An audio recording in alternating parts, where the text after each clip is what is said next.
డబ్బు, అనారోగ్యం, ఉద్యోగం, వ్యాపారం, అప్పులతో బాధపడుతున్నారా? అయితే మీకోసమే అహం బ్రహ్మాస్మి సాధన 11 days energy activation programme. America visa పొందడం కోసం ఇక మీదట ఇంటర్వ్యూల నుంచి మినహాయింపు వస్తుందా?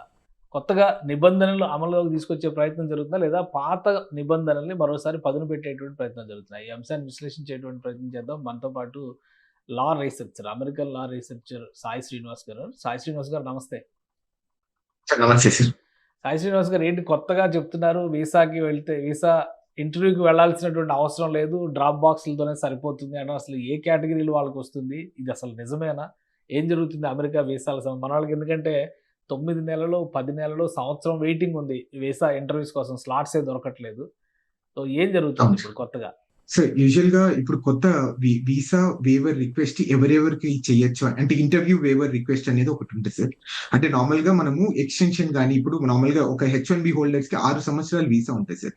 ప్రతి 3 సంవత్సరాలకు ఒకసారి మనం రెన్యువల్ చేసుకుంటాం. ముందున్న పరిస్థితులు ఎలా ఉన్నాయంటే మామూలుగా ఈ సెకండ్ టైం రెన్యూ చేసుకునేటప్పుడు 3 సంవత్సరాల తర్వాత రెన్యూ చేసుకున్నప్పుడు వాళ్ళు డైరెక్ట్ గా ఇంటర్వ్యూ పోన అవసరం లేదు. డైరెక్ట్ గా వీళ్ళు ఒక రిక్వైర్మెంట్స్ అన్ని డాక్యుమెంట్ లో పెట్టేసి ఇక్కడ డ్రాప్ చేస్తే సరిపోయేది. కానీ ఇప్పుడు ఏం చేస్తున్నాడంటే ఇది ఇంటర్వ్యూకి వెళ్ళాలి, ఇంటర్వ్యూ తప్పకుండా వెళ్ళాలి అని చెప్పడం జరిగింది. అంటే దీని ద్వారా అంటే మీరు చెప్పినట్టు మామూలుగా ఇప్పుడు అపాయింట్మెంట్స్ దొరకడం లేదు, మళ్ళీ రిజెక్షన్స్ ఏమన్నా వస్తాయి అనేది కొంచెం భయంగా ఉన్నారు సార్, ముఖ్యంగా మన భారతీయులు. ఎందుకంటే ఈ H1B కానీ ఈ డిపెండెంట్ వీసాస్ కానీ ఎక్కువ అధిక శాతంలో మన భారతీయులే బాగా దీన్ని అంటే ఈ వెసులుబాటుని బాగా తీసుకునేవాళ్ళు. అంటే ఇది ఫస్ట్ టైం వీసా అప్లై చేస్తున్న వాళ్ళకి కూడా వస్తుందా, లేదంటే రెన్యువల్స్ కి వెళ్ళేటువంటి వాళ్ళకే ఈ వీసా ఇంటర్వ్యూ మినహాయింపులు అనేవి ఉంటాయా? సో యూజువల్ గా ముందు ప్రతి వాళ్ళకు ఈ వీసా ఇంటర్వ్యూ అనేది మ్యాండేటరీ సార్. ఈ కోవిడ్ టైంలో ఏమైపోయిందంటే కొంతమంది డిపెండెంట్ వీసాస్ కి అట్లనే రెన్యువల్స్ చేసుకునే వాళ్ళకు ఒక చిన్న వెసులుబాటు ఇవ్వడం జరిగింది. అంటే ఎందుకు కారణం అంటే ఆ రోజున్న పరిస్థితులు అంటే కోవిడ్ కారణం కానీ ఇక్కడ ఉన్న స్టాఫ్ తగ్గిపోవడం కానీ అంటే అధిక శాతంలో డబ్బులు ఏమన్నా ఎక్కువ ఖర్చు అయిపోతుందేమో ఈ వీసా ఇంటర్వ్యూలకు వల్ల పిలవడం వల్ల అనుకున్న కొన్ని సిచ్యువేషన్స్ వల్ల ఆ రోజు మనకు వెసులుబాటు ఇవ్వడం జరిగింది. అంటే రెన్యువల్స్ కి ఒకటే అంటే ఫర్ ఎగ్జాంపుల్ ఇప్పుడు మీరు H1B 6 సంవత్సరాలు ఉంటుంది కదా సార్, 3 సంవత్సరాల తర్వాత ఆటోమేటిక్ గా మీరు రెన్యువల్ అయిపోయేది. అంటే జస్ట్ ఈ అన్ని డాక్యుమెంట్స్ తీసుకొని వచ్చి అక్కడ డ్రాప్ బాక్స్ లో పెట్టేస్తే. కానీ ఇప్పుడు అది రిమూవ్ చేయడం జరిగింది. అంటే there is nothing wrong in it sir. అంటే దీని ద్వారా ఏమైపోతుంది అంటే మళ్ళీ ఏమైనా వీసా రిజెక్షన్ జరుగుతాయా, లేకపోతే మళ్ళీ మనం ఎంత సమయం అనేది వెయిట్ చేయాలి అనేది కొంచెం భయం అనేది క్రియేట్ అయిపోయింది సార్. ఇది ఓన్లీ ఇప్పుడు ప్రస్తుతానికి ఈ వీసా ఇంటర్వ్యూ వేవర్ కొంతమందికి ఇవ్వడం జరిగింది. అంటే దాంట్లో ఏంటంటే first of all foreign diplomats ఉంటారు కదా సార్, మామూలుగా UN లో వర్క్ చేసే వాళ్ళు లేకపోతే ఇండియన్ ఎంబసీలో వర్క్ చేసే వాళ్ళు, వీళ్ళందరికీ మళ్ళీ సేమ్ ఇట్లనే వీసా ఇంటర్వ్యూ అవసరం లేకుండా చేయడం జరిగింది. అట్లనే B1, B2 వీసా వాళ్ళకు ఒక 5-6 కండిషన్స్ పెట్టేసి వాళ్ళకు కూడా వీసా ఇంటర్వ్యూ రెన్యువల్ కి వెళ్ళేటప్పుడు ఇంటర్వ్యూ ఇవ్వని అవసరం లేదని చెప్పడం జరిగింది. ఓకే, అంటే రెగ్యులర్ గా చేసేటువంటి వాళ్ళకైతే లేదా ఫ్రెష్ గా అప్లై చేసేటువంటి వాళ్ళకైతే వీసా ఇంటర్వ్యూ కంపల్సరీ సార్, అది ఎప్పుడైనా కంపల్సరీ. H1B పరిస్థితి ఏంటి? యూజువల్ గా H1B వాళ్ళు కూడా ఫస్ట్ టైం స్టాంపింగ్కి వెళ్ళినప్పుడు తప్పకుండా వీసా ఇంటర్వ్యూకి వెళ్ళాలి సార్. సెకండ్ టైం వాళ్ళు రెన్యువల్ కి వెళ్ళినప్పుడు మాత్రము మామూలుగా అందరూ ఏం చేస్తారంటే డ్రాప్ బాక్స్ చేసేస్తారు.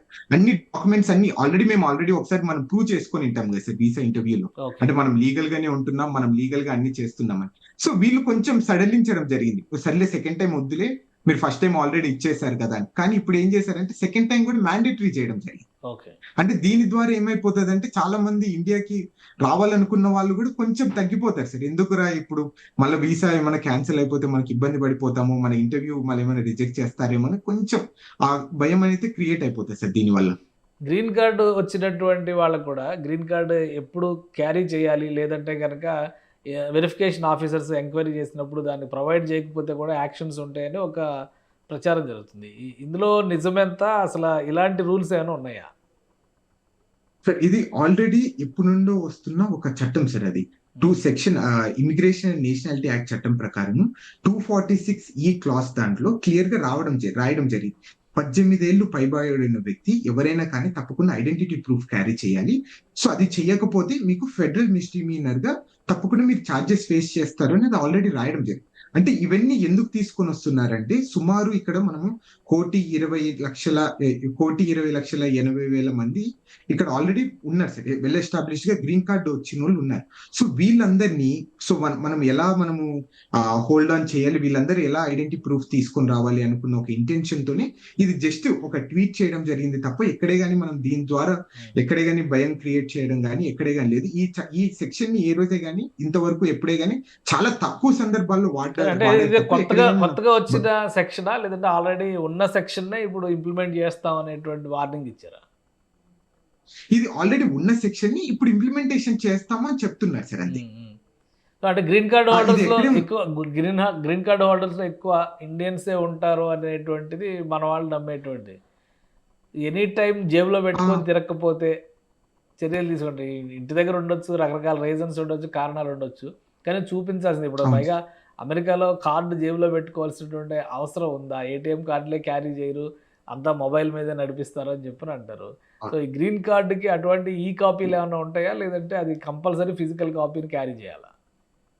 సో అది మ్యాండేటరీగా వాళ్ళు చెప్పడం ప్రకారం ఫిజికల్ కాపీయే మ్యాండేటరీగా మీరు క్యారీ చేయాలి. చేయకపోతే మిమ్మల్ని తప్పకుండా ఇక్కడ ఉన్న చట్టాల ప్రకారం మిమ్మల్ని అరెస్ట్ చేసే అవకాశం కూడా ఉంటుందని చెప్పడం జరుగుతుంది. రైట్. అయితే దీనివల్ల పెద్ద ఎఫెక్ట్ ఏమీ ఉండకపోవచ్చు. అంటే ఇది జనరల్ గా జరిగే రూల్ ని ఈ రోజు మేము రెగ్యులర్ అంటే ప్రొసీడింగ్స్ లో బాగా రెగ్యులర్ గా జరిగే ఎక్సర్సైజ్ గానే మనం చూడాలంటారా? రెగ్యులర్ గా జరిగే ఎక్సర్సైజ్ గా చూడాలి తప్ప మనం ఏదైనా ఇది భూతద్దంలో పెట్టి చూడాల్సిన అవసరం లేదు. కానీ మీరు అన్నట్టు ఇందాక మీరు అన్నారు కదా, అంటే ఇక్కడ మన వాళ్ళు ఏటీఎం కార్డులు క్యారీ చేయరు, ఇదేం క్యారీ చేస్తారు ఇవన్నీ, అంటే అది ఒక్కటి కొంచెం భయంగా క్రియేట్ అవుతుంది సార్. అంతే. ఎందుకంటే మళ్ళీ ప్రతిసారి క్యారీ చేసి అది ఎక్కడైనా పోతే అది మళ్ళీ అప్లై చేయడం ఎన్ని రోజులు పడుతుందని ఒక చిన్న భయం తప్ప ఎక్కడే కానీ మనం వరి కావాల్సిన అవసరం అయితే లేదు. రైట్. ఇక వీసా ఇంటర్వ్యూల విషయంలో మాత్రం రెన్యూవల్స్ లోనే మినహాయింపులు ఎక్కువ ఉన్నాయి. ఫ్రెషర్స్ అయితే మాత్రం ఇంటర్వ్యూస్ ప్రిపేర్ అవ్వాల్సిందే, స్లాట్స్ కోసం వెయిట్ చేయాల్సిందే. అవును సార్. అంటే రెన్యువల్స్ కి మ్యాండేటరీగా ఇంటర్వ్యూ పెట్టడం జరిగింది సార్. ఓకే. అంటే రెన్యువల్స్ కూడా ఇంటర్వ్యూ మ్యాండేటరీ చేసేటువంటి ఇది ఉంది. అవును sir. Right. Thank you Sai Srinivas గారు విశ్లేషణ అందించినందుకు. ఇది అమెరికాలో కొత్తగా నడుస్తున్నటువంటి, కొత్తగా తీసుకుంటున్నటువంటి కొన్ని నిర్ణయాలు కొంత గుబులు రేపుతున్నాయి, కొంత ఆనందాన్ని నింపుతున్నటువంటి పరిస్థితి కూడా ఉంది. వీసా ఇంటర్వ్యూలకు సంబంధించి కొన్ని నిబంధనలను సరళతరం చేశారు. వాటితో పాటు కొన్ని కేటగిరీలకు మాత్రం మళ్ళీ ఇంటర్వ్యూలు కంపల్సరీ చేసినటువంటి పరిస్థితి. ఇక గ్రీన్ కార్డు నిబంధన కొంత గుబులు రేపుతుంది. అయితే ఇది రెగ్యులర్ ఎక్సర్సైజ్గానే చూడాల్సి ఉంటుందని చెప్పని సాయి శ్రీనివాస్ విశ్లేషిస్తున్నారు. ఇది స్పెషల్ డిస్కషన్. Keep watching.